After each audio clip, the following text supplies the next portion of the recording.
Greetings and welcome to the channel. My name is Dr. Nana Gyesie, resident shamanic leadership guide and transformational coach at Inner Mileage, where we help folks understand the traumatic roots of their limiting self-beliefs so they can be free from them, take inspired action, and live happy, resonant lives right here.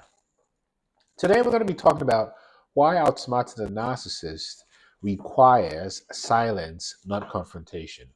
Why outsmarting the narcissist requires silence, not confrontation. So, generally speaking, there's this myth circulated in self-help spaces and even therapeutic spaces that the best way to deal with a narcissist is to confront them head on, to name the behavior, and to demand accountability. And in some circumstances, this might be useful, but let me state this clearly.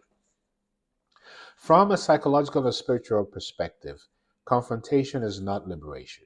It is entrapment. And when you directly confront a narcissist, you're entering their battlefield, a place of illusion, manipulation, and baited traps. See?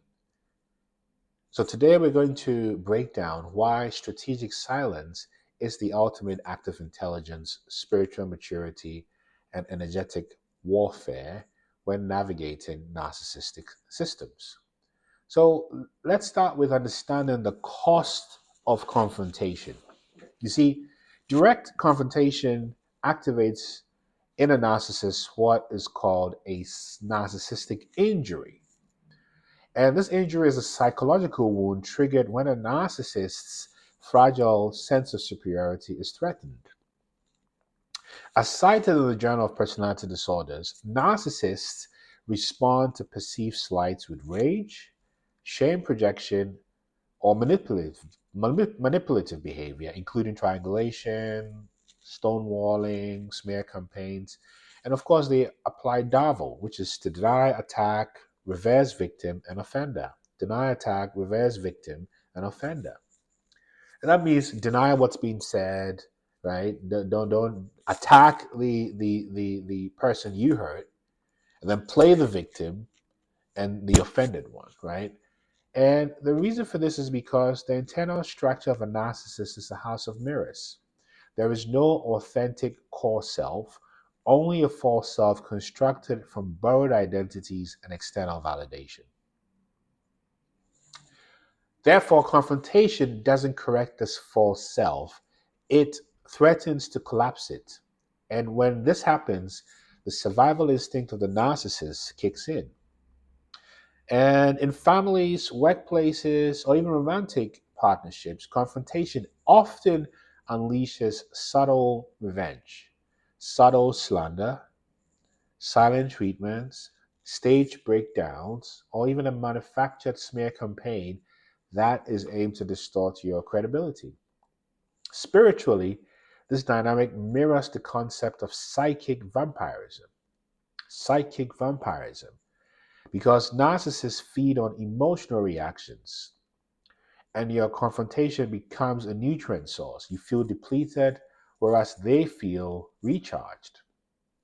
And from an esoteric perspective, think of confrontation as opening your energy field in front of someone who's already studied your weaknesses. Why would you do that? You're not fighting for justice in this case. You're handing over your auric blueprint. And esoterically, confrontation lowers your vibrational frequency into the arena of ego, shadow play, and karma repetition. In other words, you descend to the realm of the narcissist, because the narcissist kind of operate in a place of calm and love. They can only operate in a place of chaos and hate. So by engaging in this kind of confrontation, if it's not wise to do so, you match their frequency, which keeps you bound to the karmic timeline, you see. So why is strategic silence powerful? Strategic silence, contrary to how it sounds, is not passive. It actually isn't. It's an act and a form of active discernment, because when you withhold reaction, you withhold power. You break the stimulus response loop that narcissists rely on. And from a neuroscience perspective, silence activates the prefrontal cortex, which is the executive center of the brain which gives you access to foresight, clarity, pattern recognition, even restraint. By contrast, confrontation with a narcissist triggers the amygdala, which is the seat of fight or flight, which the narcissist knows how to manipulate to their advantage. Now, silence places you in the seat of the observer, the sacred witness. And as Buddhist tradition teaches, observation without identification is a path to nibbana or liberation. You are not your anger, you are not your reaction, and you are the one who sees. Esoterically, silence aligns with the Hermetic principle of polarity. By not swinging the emotional pendulum, you maintain energetic neutrality, making it impossible for the narcissist to escalate conflict or extract supply. In the Tao, or the Tao Te Ching, or the Tao Te Ching, it emphasizes water as the highest good because water flows without resistance. Hey Siri, off. Confirmation again. And in the same way, silence flows through chaos without trying to change it. It observes, adapts, and ultimately purifies. And your unreadability becomes your power. It initiates confusion in the narcissist who operates through predictable control scripts. And strategic silence throws a wrench into the entire algorithm.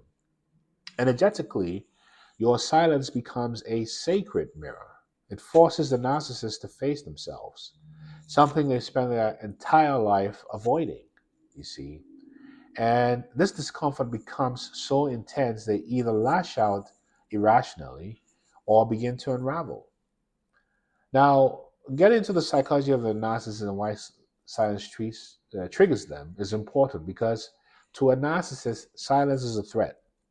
It denies them the energetic attention they crave because narcissists are addicted to narcissistic supply, which is the validation, admiration, or emotional reactions they can extract from others. It's as simple as that. And in psychoanalytic terms, their identity is fragmented because they rely on others to reflect back a coherent self. And when you become silent, you become a black mirror. They see nothing. And that absence terrifies them. So as a result, the narcissist may react by future faking, breadcrumbing again, even love bombing or gaslighting. Not because they love you, no, but because they need to gain narrative control. It's their psychological equivalent of a CPR. Spiritually, silence is light because it forces the narcissist to face their own shadow, a void they spend their whole lives running from. And in mystical traditions, the light of awareness is intolerable to entities that thrive in manipulation and confusion. Your silence becomes illumination. And remember this: demons flee when ignored, not engaged. Demons flee when ignored.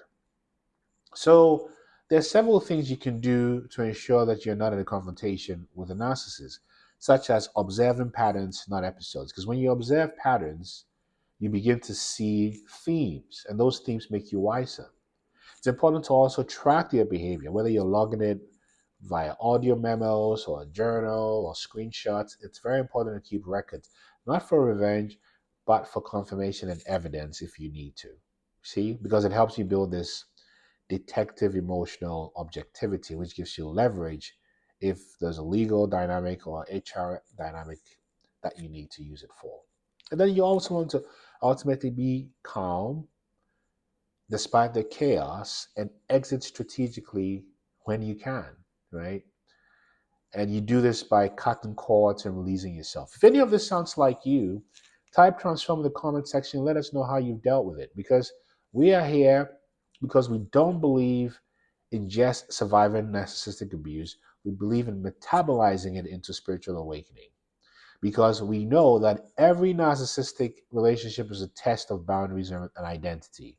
Confrontation is often a disguised plea to be seen, and silence is the acceptance that you now see yourself. In Hermetic traditions, the initiate passes through trials not to defeat the shadow, but to integrate the lesson. Your silence isn't avoidance, it is mastery. And if you're done playing the game of reaction, it means you're ready to enter your next timeline. The timeline where peace is normal, where clarity is consistent. If this resonated with you, like, share, subscribe, or send me a message at nana@innermarriage.com. Type transformer, let us know your experiences with this, and know there's no one like you. Absolutely no one.